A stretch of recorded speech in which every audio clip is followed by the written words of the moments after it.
por el Bien, espacio. don Rodolfo. Gracias, también a usted. Gracias. Don Rodolfo.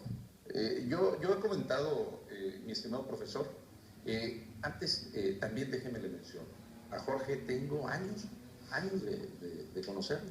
No sé, compartimos una institución educativa, ¿verdad? Así es, en la escuela, una escuela normal, sí, una institución. Efectivamente, sí. Sí. Fuimos compañeros en una institución educativa. Sabes que regresé y ahí estoy nuevamente ejerciendo la docencia. Es una de las cosas que me apasiona. Yo no tuve la oportunidad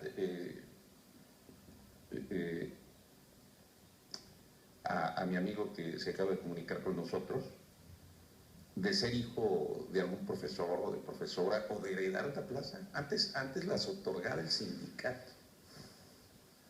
Lamentablemente las condiciones han cambiado, algunos dicen para bien y otros para mal, pero no ese es el tema que voy a platicar con Jorge, sino el problema magisterial que se vive en estos momentos. Jorge, tiene ya semanas, aparte de que hay todo un antecedente, yo no me explico, ya don Manuel Suárez Soto, mis compañeros lo han comentado aquí en estos mismos espacios de PSN, cuál es el verdadero problema, y sin embargo, muy recientemente el gobernador a través de el secretario de Educación Mario Herrera o los voceros oficiales han dicho que se avecina una pronta solución para el problema que ustedes tienen como profesores. Ya escuchaste algunos comentarios de nuestros televidentes, de nuestros radioescuchas, no sé qué es lo que nos puedes decir al respecto, porque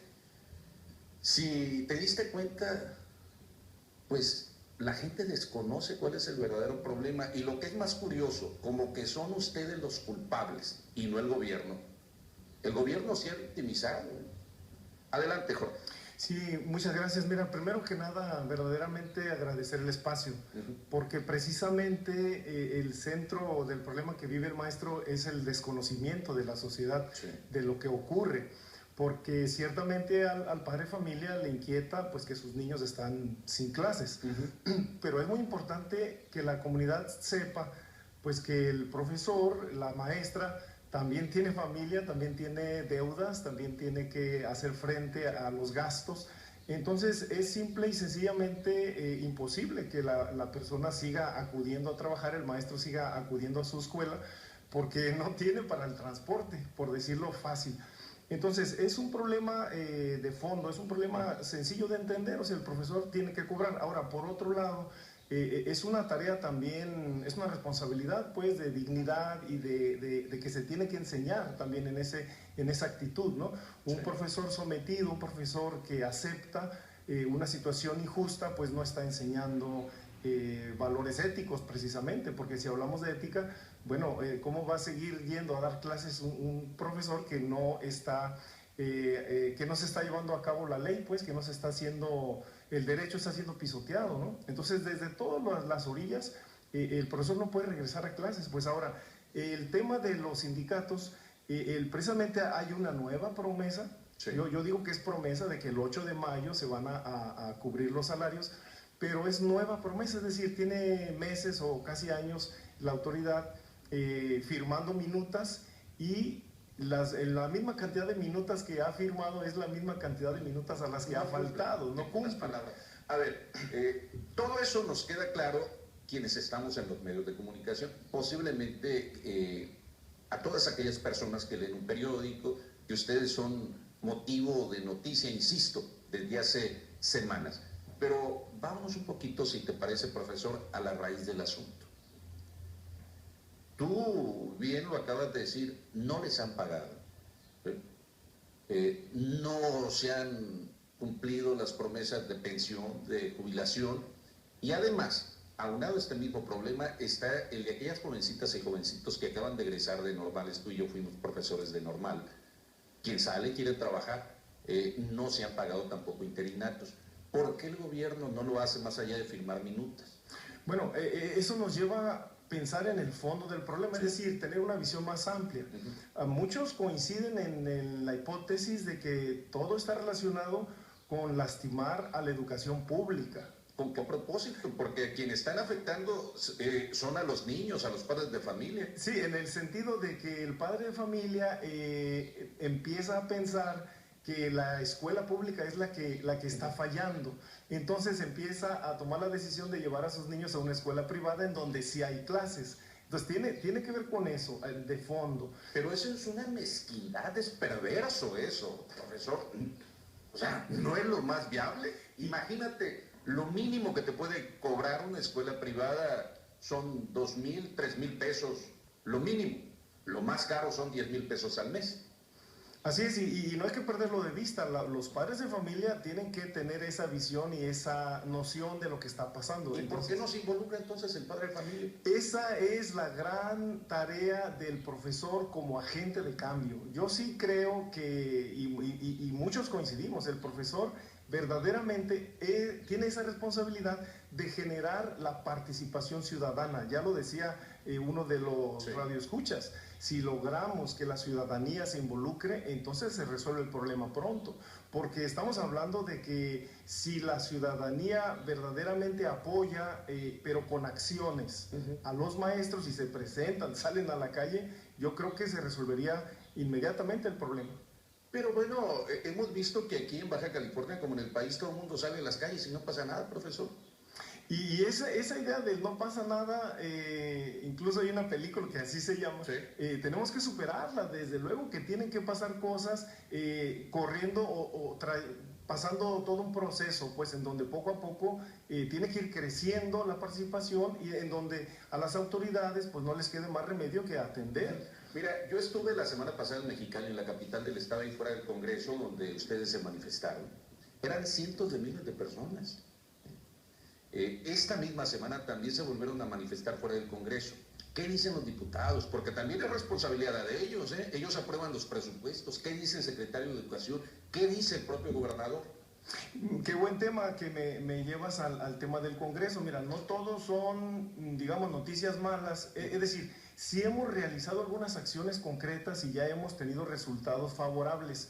En el sentido de que el Congreso del Estado en estos días tiene ya la carga, la responsabilidad de contestar a un mandato que le llegó de parte del Instituto Electoral y de Participación Social del Estado de Baja California, porque en relación a un referéndum, precisamente están obligados a que hagan una consulta ciudadana en relación al tema de la ley de Iztecali.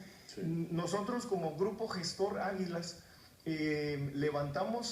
logramos reunir 18,000 firmas entre la ciudadanía, precisamente en el mes de abril, y entregamos esas firmas al Instituto Electoral del Estado de Baja California y cumplimos con todos los requisitos para que se lleve a cabo ese proceso, y acaban de informarnos del Instituto Electoral hace 2 días que cumplimos sobradamente con los requisitos, y ahora el Congreso del Estado tiene que responder, tiene que analizar ese mandato y tiene que llevar a cabo una consulta ciudadana. Esa es una vertiente del problema. Es una vertiente. Donde ya el Congreso tomó cartas en el asunto, lo mismo que el Instituto Estatal y de Participación Ciudadana. Así es, en el sentido de que sí hay instrumentos que podemos utilizar instrumentos legales para generar un cambio y atender los problemas que nos aquejan. Yo te decía que teníamos como 20 minutos, esto se va muy rápido, pero quiero tocar los puntos centrales. Dime, ¿por qué no reacciona el gobierno estatal y dónde queda la lana entonces? Muchos dicen, y quiero ser mal pensado igual con la gente que hace el favor de comunicarse con nosotros.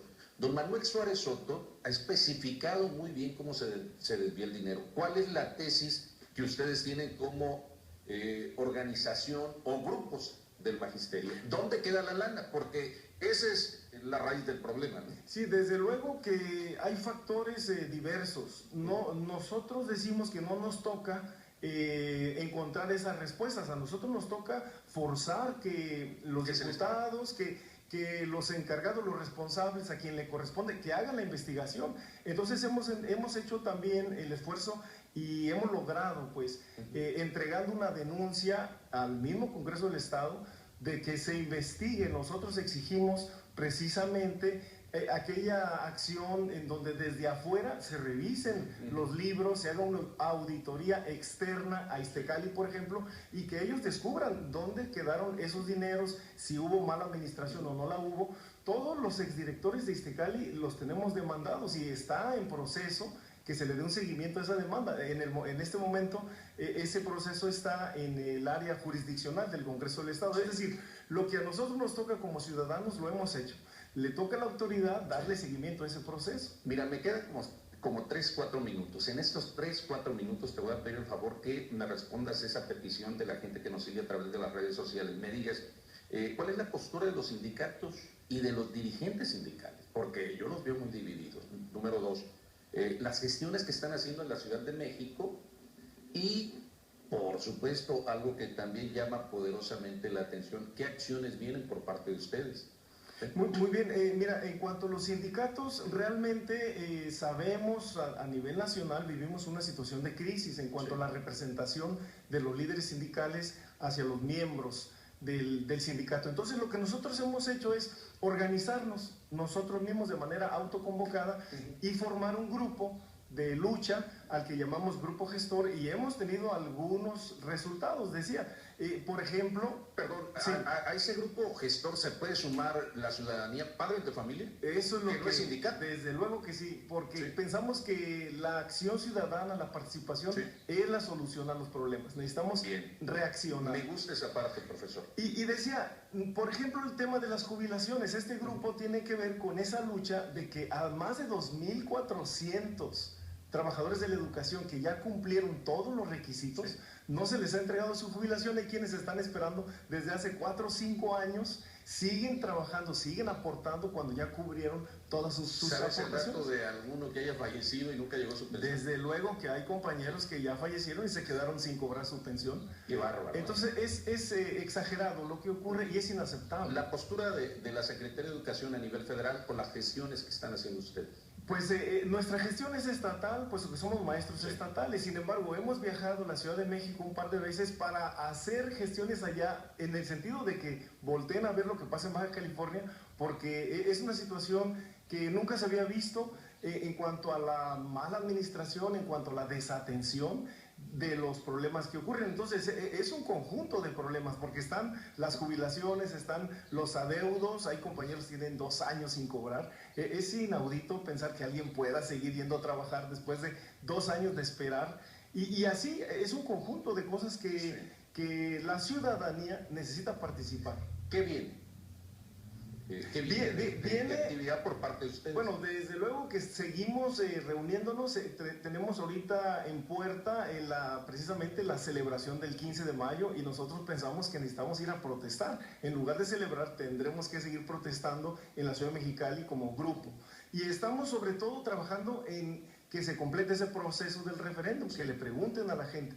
Y por último, yo quiero hacer mención del artículo 39. Nuestro fundamento es el artículo 39 constitucional, que dice simple y llanamente: el pueblo es el que manda. Entonces las autoridades de todos los niveles tienen que entender, tienen que voltear a ver al pueblo, pero el pueblo tiene que exigir su fuerza, su poder, lo tiene que demostrar. ¿Y el artículo 3? Y el artículo 3, la educación, el derecho a la educación, que también es una responsabilidad de la ciudadanía. Laica. Gratuito y laica, y además en donde todos puedan entrar, todos. Bien, Jorge Rosas, el profesor Jorge Rosas, que además eres autor, escritor y alguien muy comprometido con la educación. Ya hablaremos de tu libro en su momento, ¿sí? Que nos va a sobrar muchísimo tiempo para hablar de esta otra vertiente. Jorge Rosas, profesor, compartimos un espacio educativo y además alguien que está involucrado junto con mi buena amiga Cali Soriano Guevara, muchísimos otros profesores, y por supuesto la parte de los ciudadanos como víctimas de este problema, en donde el gobierno no ha querido comprometerse.